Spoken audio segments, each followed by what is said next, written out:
اعوذ باللہ من الشیطان الرجیم بسم اللہ الرحمن الرحیم وصلی اللہ علی محمد و اہل بیتہ الطیبین الطاہرین المعصومین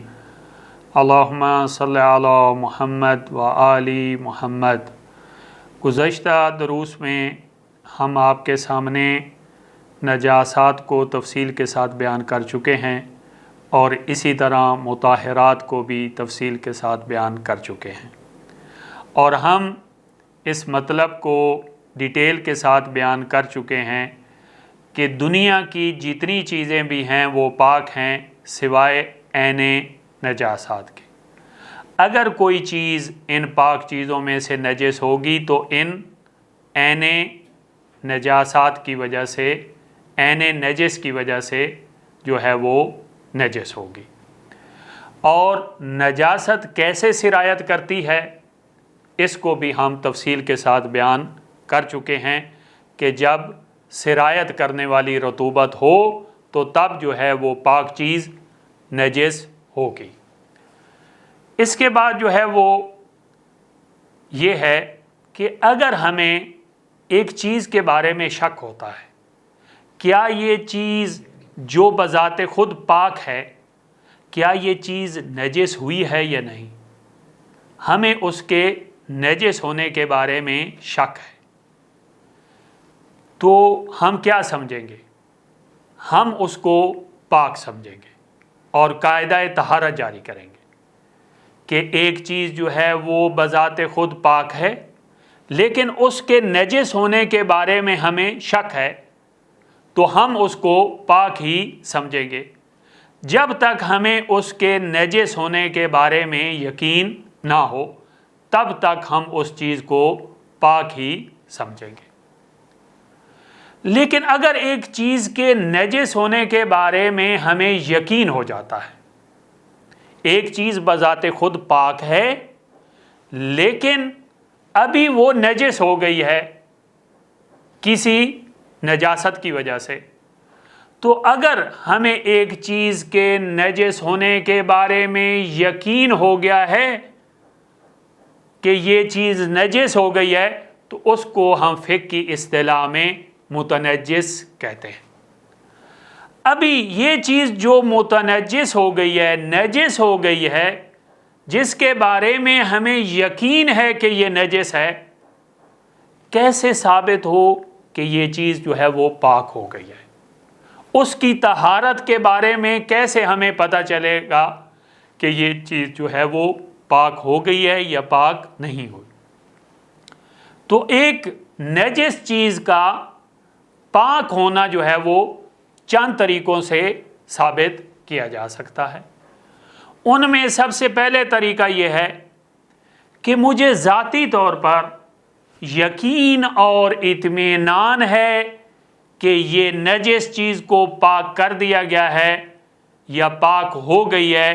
تو مجھے جب یقین اور اطمینان ہے تو اس صورت میں جو ہے یقین اور اطمینان حجت ہے، لہٰذا یقین اور اطمینان کی وجہ سے اس کی طہارت جو ہے وہ ثابت ہو جائے گی۔ فار ایگزامپل، ایک چیز جو نجس تھی اس کو میں نے خود پاک کیا ہے، تو مجھے یقین اور اطمینان ہے کہ یہ چیز جو ہے وہ پہلے نجس تھی اور میں نے خود اپنی ہاتھوں سے اس چیز کو پاک کیا ہے، تو لہٰذا مجھے ذاتی طور پر یقین اور اطمینان ہو گیا ہے کہ یہ چیز جو ہے وہ پاک ہو گئی ہے، تو لہٰذا اس کی طہارت ثابت ہو جائے گی۔ لیکن اگر مجھے ذاتی طور پر یقین نہیں ہے تو اگر دو عادل گواہی دے دیتے ہیں، دو عادل مرد گواہی دے دیتے ہیں کہ یہ نجس چیز کو پاک کر دیا گیا ہے، یہ پہلے نجس تھی پھر جو ہے اس کو پاک کر دیا گیا ہے، دو عادل مرد اس پر جو ہے وہ گواہی دیتے ہیں۔ فار ایگزامپل، ایک لباس نجس تھا، دو عادل مرد گواہی دیتے ہیں کہ اس لباس کو شرعی طریقے کے مطابق پاک کر دیا گیا ہے، تو دو عادل مرد جب گواہی دے دیتے ہیں تو اس کو ہم فقہ کی اصطلاح میں بینہ کہتے ہیں اور بینہ حجت ہے، لہٰذا یہ ثابت ہو جائے گا کہ یہ چیز جو ہے وہ پاک ہو گئی ہے۔ لیکن اگر ایک عادل شخص گواہی دیتا ہے، ایک عادل شخص خبر دیتا ہے کہ اس چیز کو جو ہے وہ پاک کر دیا گیا ہے، تو کیا ایک عادل شخص کی گواہی سے اس کی طہارت ثابت ہو جائے گی؟ تو ایک عادل مرد کی گواہی سے طہارت ثابت احتیاط واجب کی بنا پہ نہیں ہوگی۔ لیکن اگر یہ ایک عادل کا خبر دینا کہ اس چیز کو پاک کر دیا گیا ہے، اس خبر کی وجہ سے مجھے اطمینان اور یقین ہو جاتا ہے، کیونکہ یہ شخص میرے نزدیک قابل بھروسہ ہے، میں اس پر اعتماد کر سکتا ہوں، اور یہ شخص جو ہے وہ نجاست اور طہارت کا خیال رکھتا ہے، اور اس کی خبر سے مجھے یقین اور اطمینان ہو گیا ہے کہ واقعاً اس چیز کو پاک کر دیا گیا ہوگا، تو اگر جو ہے وہ مجھے یقین اور اطمینان ہو جاتا ہے ایک عادل کی خبر سے، تو یقین اور اطمینان حجت ہے، چاہے ایک شخص کی خبر سے جو ہے وہ حاصل ہو، تو اس صورت میں جو ہے وہ اس کی طہارت جو ہے وہ ثابت ہو جائے گی۔ اس کے بعد جو ہے وہ تیسرا طریقہ یہ ہے کہ ایک چیز کسی کے یوز میں ہے، ایک چیز کسی کے استعمال میں ہے، کسی کے یوز میں ہے، اور یہ شخص جو ہے وہ نجاست اور طہارت کا خیال بھی رکھتا ہے، اور جو چیز اس کے یوز میں ہے، چاہے اس کی اپنی ملکیت ہے یا ویسے اس کے یوز میں ہے، اگر یہ شخص کہ جس کے یوز میں یہ چیز ہے یہ خبر دیتا ہے کہ یہ چیز پاک ہے، آپ استعمال کریں، یہ میرے استعمال میں تھی، میرے یوز میں تھی، یہ پاک ہے، اور یہ شخص نجاست اور طہارت کا بھی خیال رکھتا ہے، تو اس صورت میں جو ہے وہ اس کا پاک ہونا جو ہے وہ ثابت ہو جائے گا۔ لیکن اگر یہ شخص جو ہے وہ طہارت اور نجاست کا خیال نہیں رکھتا، اس کے نزدیک طہارت اور نجاست کوئی اہمیت نہیں رکھتے، پھر اگر اس کے استعمال میں اور یوز میں کوئی چیز ہے اور یہ خبر دیتا ہے کہ یہ پاک ہے، در حالانکہ یہ پہلے نجس تھی، تو اس سے جو ہے اس کی طہارت ثابت نہیں ہوگی۔ چوتھا طریقہ جو ہے وہ پہلے بھی آپ کے سامنے بیان ہو چکا ہے کہ ایک مسلمان کا غائب ہونا، ایک مسلمان کی ایک چیز جو اس کے یوز میں تھی وہ نجس ہو گئی، پھر جو ہے وہ ہم سے جدا ہو گیا، غائب ہو گیا، آنکھوں سے اوجھل ہو گیا، لیکن احتمال موجود ہے کہ اس چیز کو پاک کر دیا گیا ہوگا یا اس نے اس کو پاک کیا ہوگا، تو یہ مسلمان کا غائب ہونا اور آنکھوں سے اوجھل ہونا ہی اس کا جو ہے وہ پاک ہونا شمار ہوتا ہے، تو یوں اس کی طہارت جو ہے وہ ثابت ہو جائے گی۔ اس کے بعد جو ہے وہ ایک مسلمان جو ہے ایک کپڑے کو پاک کرتا ہے اور آپ کو کہتا ہے کہ میں نے اس کو پاک کر دیا ہے، میں نے ابھی پانی سے اس کو پاک کر دیا ہے، اس کو 2 مرتبہ اس لباس کو دھونا تھا، میں نے اسے 2 مرتبہ دھو دیا ہے۔ یہ جو مسلمان نے عمل انجام دیا ہے کہ میں نے اسے پاک کر دیا ہے، میں نے اسے دھو دیا ہے، یہ جو عمل انجام دیا ہے ہم اس کو صحیح سمجھیں گے۔ لہٰذا اگر ہم جو ہے وہ دھوبی کو کپڑے دیتے ہیں اور دھوبی ہمیں جو ہے کہتا ہے کہ میں نے یہ جو ہے وہ کپڑے پاک کر دیے ہیں اور دھو دیے ہیں، تو ہم جو ہے وہ یہی سمجھیں گے کیونکہ یہ مسلمان ہے اور اس نے یہ عمل طہارت کا، پاک کرنے کا انجام دیا ہے، تو اس نے صحیح انجام دیا ہوگا، اس میں جو ہے وہ شکوک و شبہات اور وسواس کرنے کی ضرورت نہیں ہے۔ تو یہ جو ہے وہ 5 طریقے ہیں کہ جن کے ذریعے ایک چیز کی کہ جس کے بارے میں ہمیں یقین تھا کہ یہ چیز نجس ہو گئی ہے، لیکن ان 5 طریقوں سے ہم ثابت کر سکتے ہیں کہ جو چیز نجس ہو گئی تھی وہ ابھی پاک ہو گئی ہے اور اس کی طہارت ثابت کی جا سکتی ہے۔ اس کے بعد جو ہے وہ ایک اور مطلب آپ کے سامنے ذکر کرنا چاہتا ہوں، وہ یہ ہے کہ اگر ایک چیز کے بارے میں ہمیں شک ہوتا ہے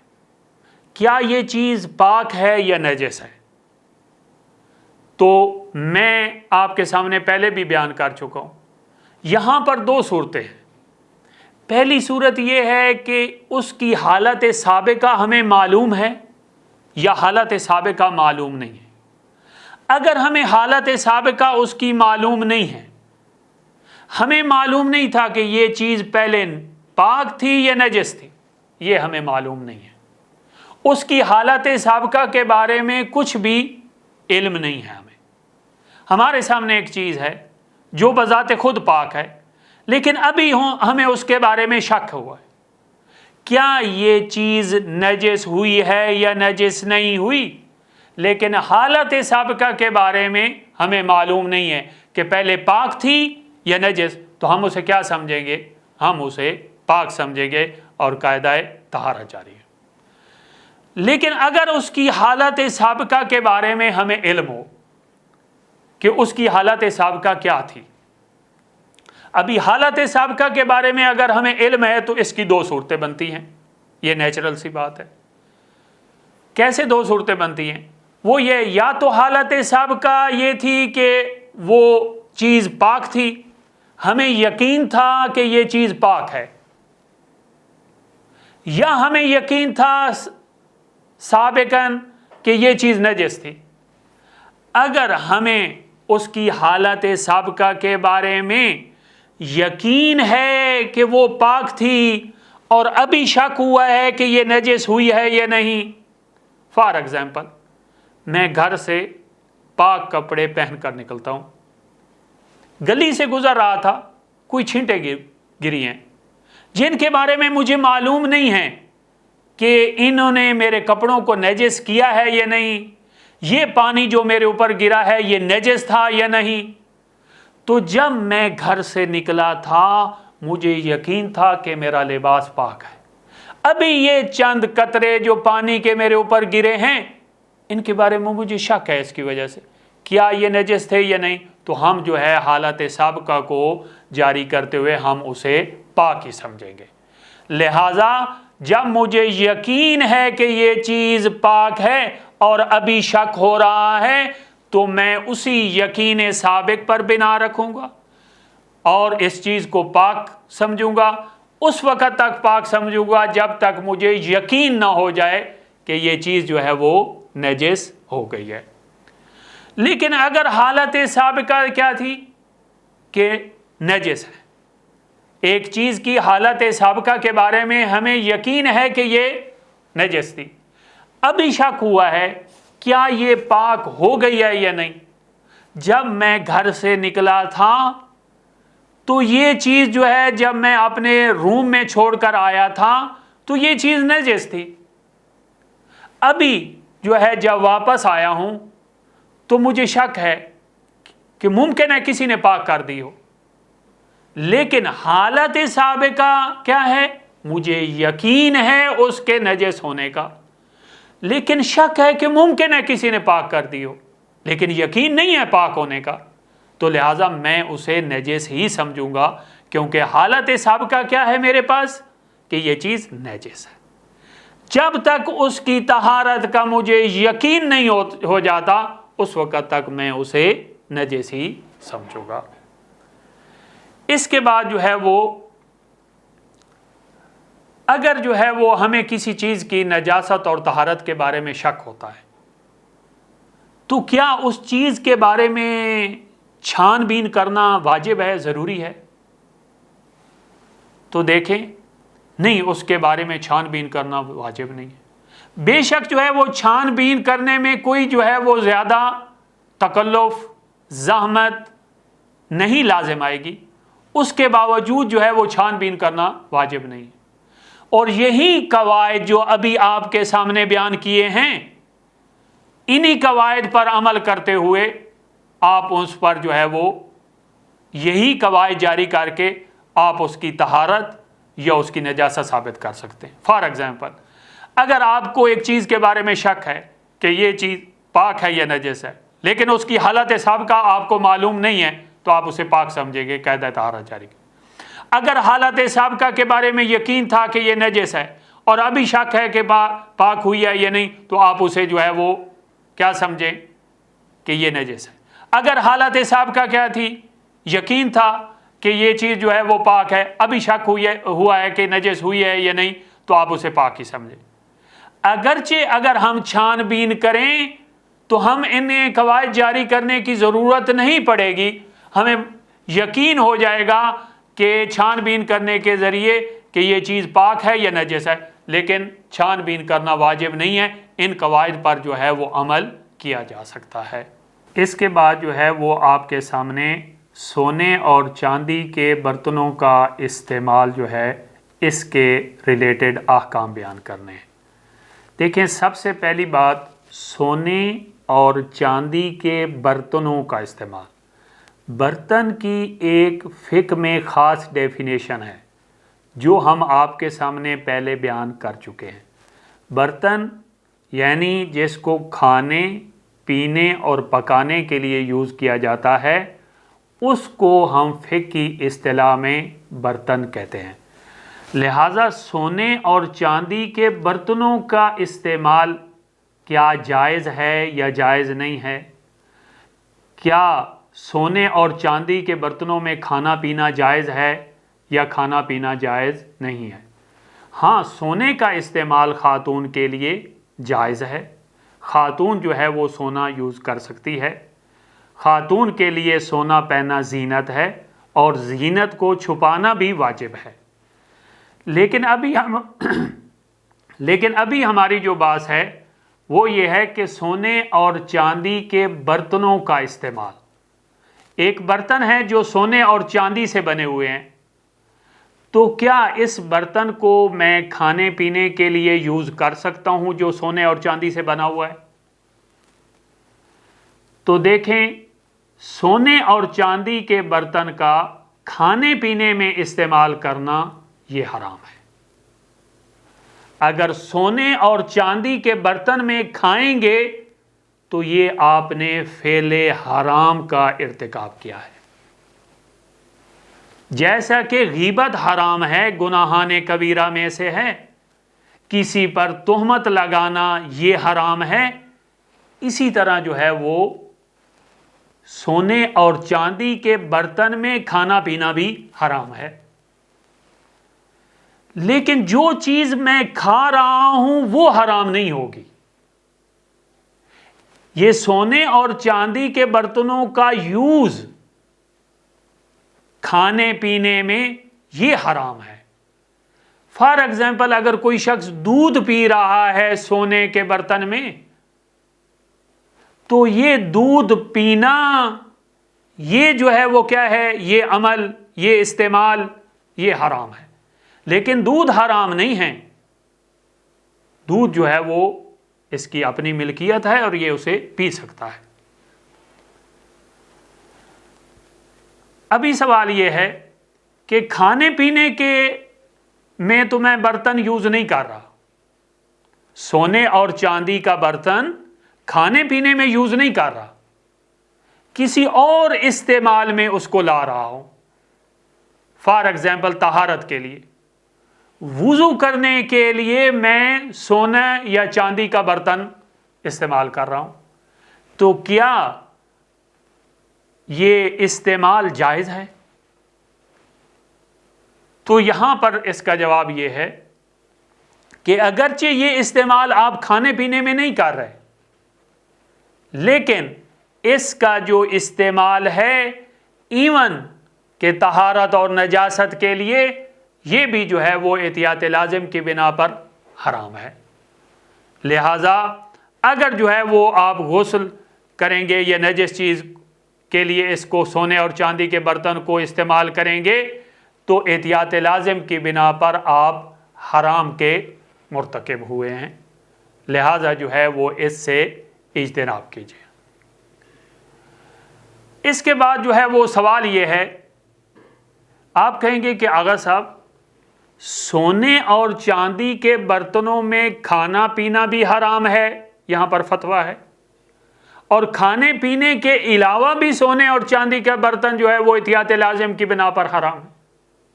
تو لہٰذا سونے چاندی کا برتن بنانا بھی حرام ہونا چاہیے۔ جو یہ بنا رہے ہیں کیا وہ فعل حرام انجام دے رہے ہیں؟ پھر اس کا بزنس بھی حرام ہونا چاہیے،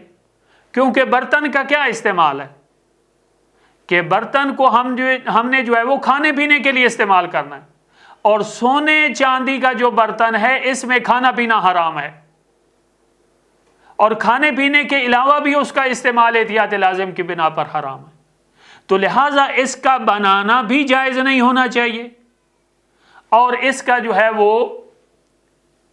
وہ خرید و فروخت بھی اس کی جائز نہیں ہونی چاہیے۔ تو اس کا جواب یہ ہے کہ نہیں، ایسا نہیں ہے۔ سونے اور چاندی کے برتنوں کا بنانا بھی جائز ہے، اور اس کی تجارت، اس کا بزنس بھی جائز ہے۔ ایک شخص جو ہے وہ سونے اور چاندی کا برتن بنا رہا ہے اور اس بنانے پر اجرت لے رہا ہے، یہ اجرت اس کے لیے حلال ہے، اور جو شخص اس کو آگے مارکیٹ میں بیچ رہا ہے اس کے لیے بیچنا بھی جائز ہے۔ ہاں، فقط استعمال جو ہے وہ حرام ہے۔ آپ کہیں گے پھر اس کا فائدہ کیا ہے؟ ایک شخص جو ہے وہ سونے اور چاندی کے برتن بنا رہا ہے، یہ بنانا بھی جائز ہے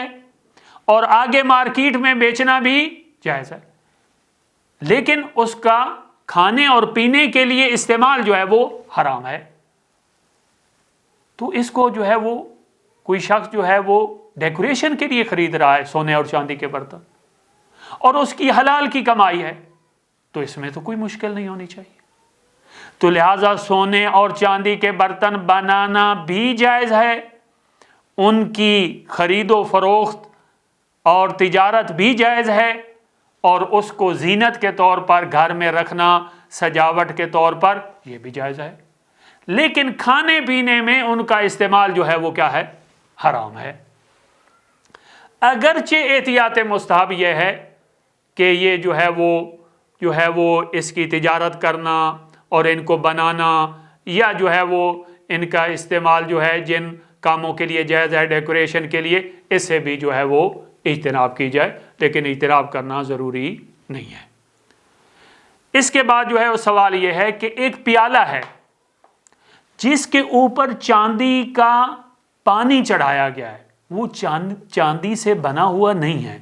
ایک پیالہ ہے جس کے اوپر چاندی کا پانی چڑھایا گیا ہے، لیکن وہ چاندی کا ہے نہیں، تو کیا اس پیالے سے ہم کوئی مشروب پی سکتے ہیں؟ کیا اس کا استعمال صحیح ہے؟ جی، جس کے اوپر چاندی کا پانی چڑھایا گیا، جی اس کا استعمال جائز ہے، لیکن اس کا استعمال مکروہ ہے، حرام نہیں ہے۔ اس کا استعمال جائز ہے لیکن مکروہ ہے، لیکن حرام نہیں ہے۔ لہذا اگر وہ مکروہ کام سے بھی بچنا چاہتا ہے تو جس جگہ پر چاندی چڑھائی گئی ہے اس سے ہٹا کر اس جگہ سے جو ہے وہ کسی اور جگہ سے اگر وہ مشروب پی سکتا ہے تو اس صورت میں مکروہ بھی نہیں ہوگا۔ تو آج تک ہم نے آپ کے سامنے طہارت اور نجاست کے ریلیٹڈ جتنے بھی احکام تھے وہ بیان کیے، شروع سے لے کر تقلید کے چیپٹر سے لے کر پھر ہم جو ہے وہ طہارت اور نجاست کے چیپٹر میں آئے، وہاں پر ہم نے پانی کی اقسام بیان کی، اس کے بعد جو ہے ہم نے وضو کا طریقہ بیان کیا، پھر غسل کا طریقہ بیان کیا، پھر میت کے ریلیٹڈ جتنے احکام تھے وہ آپ کے سامنے بیان کیے، پھر جو ہے وہ نجاسات کو بیان کیا، پھر نجاست آگے کیسے سرایت کرتی ہے اس کو بیان کیا، پھر جو ہے وہ طہارت اور وہ چیزیں کہ جو پاک کرتی ہیں مطہرات، ان کو ذکر کیا۔ تو آج ہمارا الحمدللہ طہارت اور نجاست کا چیپٹر جو ہے وہ کلوز ہوا۔ جناب ابو الفضل العباس علیہ السلام کے پلیٹ فارم سے اور مولا ابو الفضل العباس علیہ السلام کی برکت سے ہمیں جو ہے وہ یہ سعادت نصیب ہوئی کہ ہم نے جو ہے وہ چند احکام سیکھے۔ اللہ تعالیٰ کی ذات سے دعا ہے کہ مولا ابو الفضل العباس صاحب وفا کے صدقے ہمیں بھی دین کے ساتھ اور سید الرسل کے ساتھ اور اللہ تعالیٰ کی ذات کے ساتھ وفا کرنے کی توفیق عطا فرمائے، جیسا کہ جناب ابو الفضل العباس علیہ السلام نے اللہ اور اس کے دین اور سید الرسل اور سید الشہداء کے ساتھ وفا کی۔ والحمدللہ رب العالمین۔ اللہم صلی علی محمد وآل محمد۔